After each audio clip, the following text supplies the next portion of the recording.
I talked about excessive bleeding. I almost died that time. I ended up in emerge and I had the surgery immediately within an hour because they were so, but I'd been dismissed by my doctor for a week.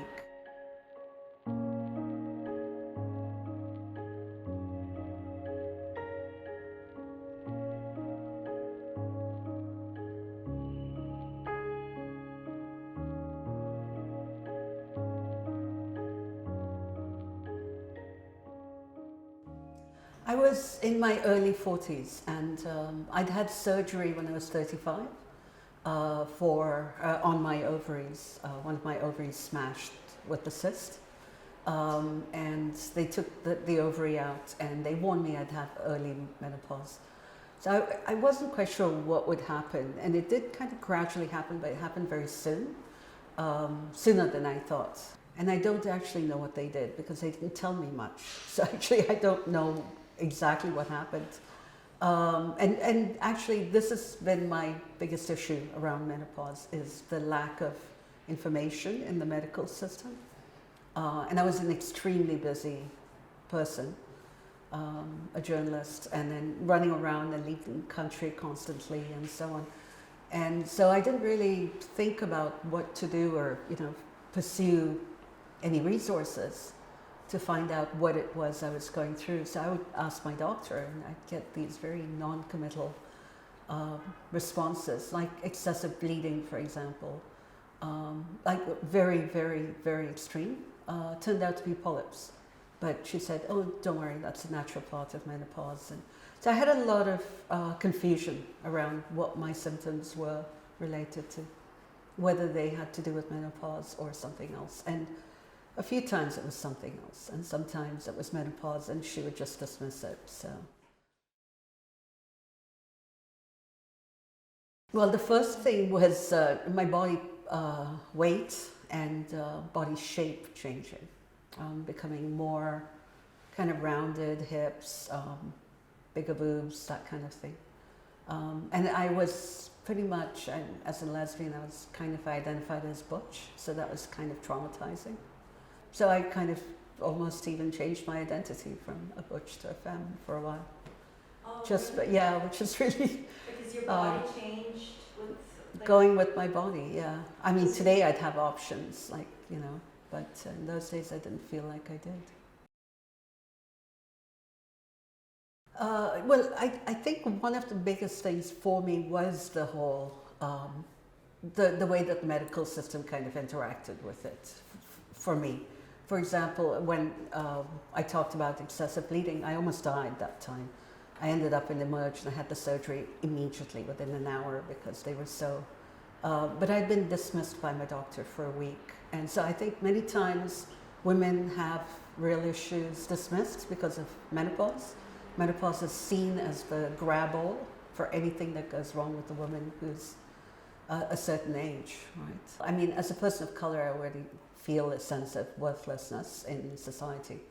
But as somebody who is older, being dismissed even more was really super annoying. To me, in society, that's unspoken, is that menopausal women are kind of a little crazy, a little mad.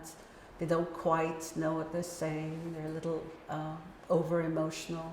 So I think older men get more respect to some extent because they have age. Women just are seen as, in fact, I've been called a menopausal bitch a few times. And I'm like, yeah, no, that's fine. I was fine with the, I was like, yeah, I'm a bitch. But what's with the menopausal? Yeah.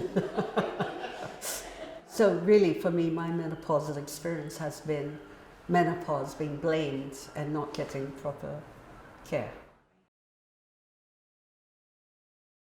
I think the main thing is find people that really listen, and hear you, and hear what you're going through, and not just stereotype you. And I do believe there's a lot of stereotyping in the medical system. I got stereotyped as a smoker having COPD when it was undiagnosed asthma. It had nothing to do with COPD. So, there's a lot of, jumping to conclusion and saying, well, this is what's happening. One of the single biggest things that gave me hope and that kind of helped me deal with being an older woman in the society is I swim every day in the ocean all through the year. And there are a lot of people over 60 who do that. And it's a remarkable experience. It's just wonderful. It heals you, body, soul, mind. All the aches and pains are gone. It's excellent for mental health. And there's a group of us, we're about 30. Every morning, 8:30. Every morning? Yeah, everyone. No suits. The only people who wear suits, there are some, mostly a few guys, and they swim. Yeah, the guys are wusses. They can't take it. But it's great. It's really, really good. I would advocate it for anyone. I would advise anyone to try it as they age. Or something like it, where you're doing something you've never done before, and it's for you, and it does something for your body and for your mind. So, yeah. Just find one thing that makes you feel like you're doing something you never thought you could do, Right. or never thought you'd want to do. Now I just can't wait for tomorrow morning to go in again. Thanks for watching this episode. For more menopause stories like this, subscribe below, and don't forget to click the bell so you are notified when we drop a new episode. Did you connect with this story? Let us know by adding your comment and by sharing and liking it. Shared storytelling helps us learn what's happening to our bodies and reminds us we are not alone.